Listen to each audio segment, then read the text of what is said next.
Hello, stunning fan. Michelle here. We're glad you stopped by.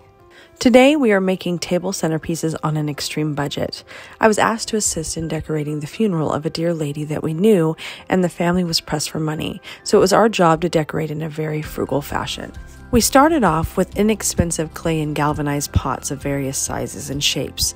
Then we dry brushed each pot with some leftover paint that I had on hand to give them an aged effect. Succulents are stylish, hardy, drought-resistant, and easy to find, so they were the perfect fit. We actually foraged all these succulents from mine and a friend's yard, so we paid nothing for them. We are a lifestyle channel that features a variety of content, from cooking, unboxing videos, to anything that can be a DIY style project.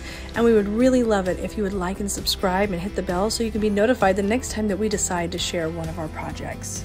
Before starting, we had already prepped the succulents by removing any dead or ugly portions. Then we filled all the pots with potting soil for succulents and arranged the pots with multiple types of succulents to add different shapes and textures to the arrangements.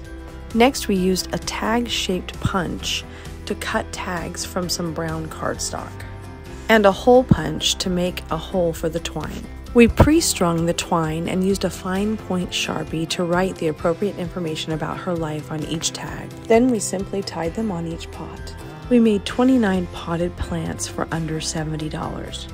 And each pot served as a momentum that the family of the deceased could take home and plant in their own yards as a remembrance of their loved one. Again, thanks for stopping by, and have an amazing day.